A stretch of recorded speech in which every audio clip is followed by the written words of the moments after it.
Hello everyone, welcome back to GK today.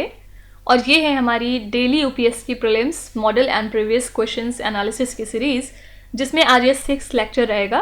और daily हम इसमें 5 क्वेश्चंस डिस्कस करते हैं यूपीएससी लेवल के, और प्रॉपर एनालिसिस करते हैं हम हर स्टेटमेंट का, जिससे कि आपको क्वेश्चन प्रॉपरली समझ में आ सके। ठीक है, तो चलिए स्टार्ट करते हैं। आज भी एज यूजुअल 5 क्वेश्चंस आपको मिलेंगे।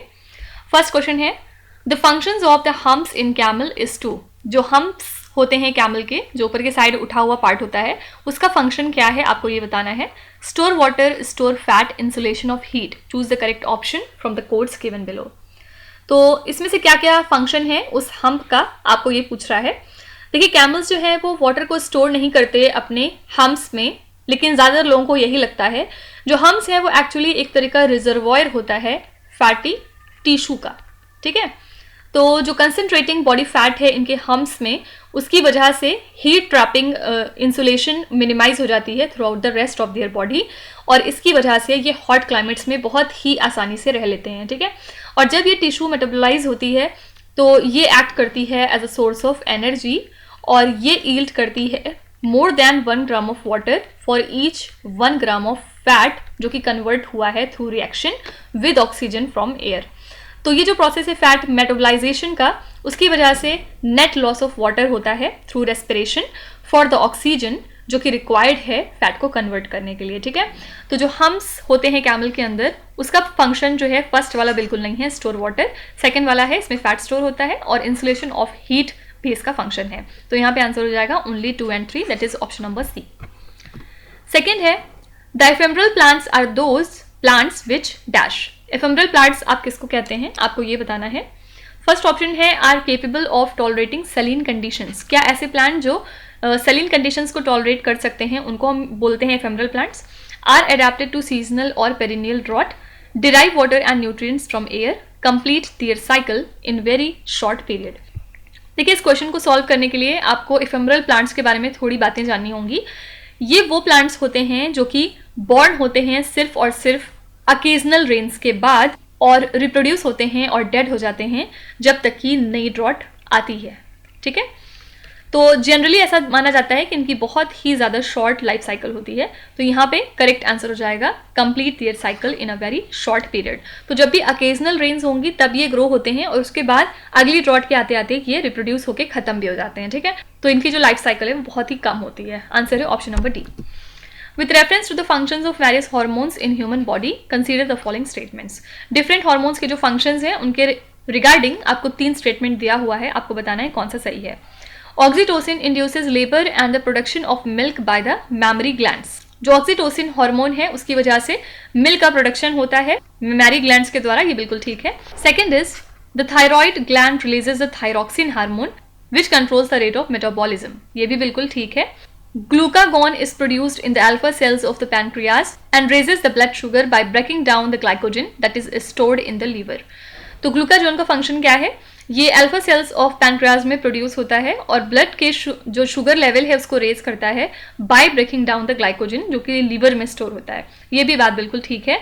यहाँ पे नोट करिएगा कि जो ऑक्सीटोसिन है वो प्रोडक्शन ऑफ मिल्क को सपोर्ट करता है बाय द मेमरी ग्लैंड्स, और ऑक्सीटोसिन जो है वो प्रोड्यूस होता है हाइपोथैलेमस में और स्टोर एंड रिलीज होता है from the posterior pituitary glands. ठीक है, तो यहाँ पे सारे ही ऑप्शन बिल्कुल ठीक हैं, जिनके जो फंक्शन दिए हैं वो बिल्कुल सही हैं, करेक्टली मैच है। आंसर है option number D, that is 1, 2 and 3। How the white cement is different from ordinary Portland cement, that is OPC. White cement OPC से किस तरह से डिफरेंट है। फर्स्ट ऑप्शन है, while OPC contains oxides of iron and manganese, there are no iron or manganese oxides in the white cement।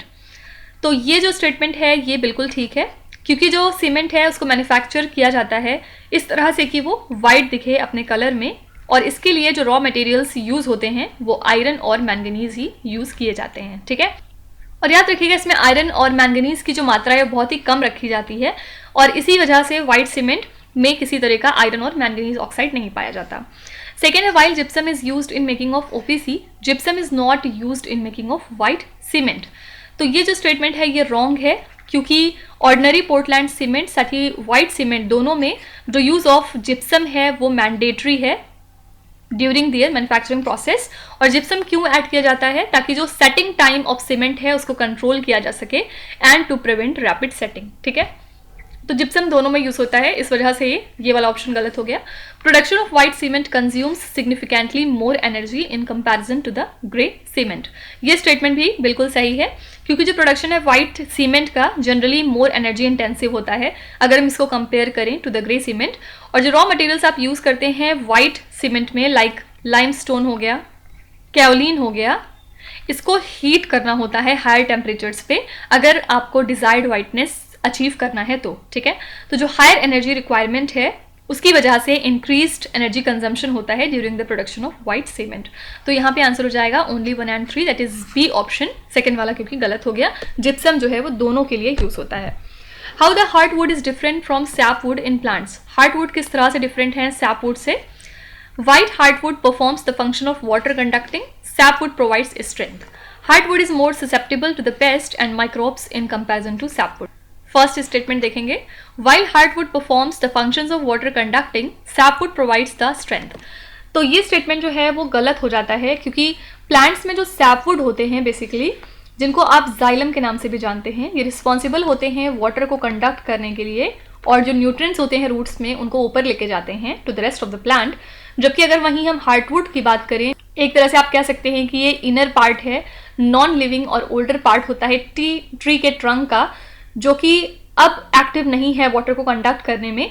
Instead इसका main function होता है structural support provide करना किसी भी पेड़ को। ठीक है, तो यहाँ पे एक्चुअली उल्टा कर दिया गया, हार्डवुड इधर होना चाहिए, सैपवुड इधर, तो ये वाला ऑप्शन आपका गलत हो जाता है।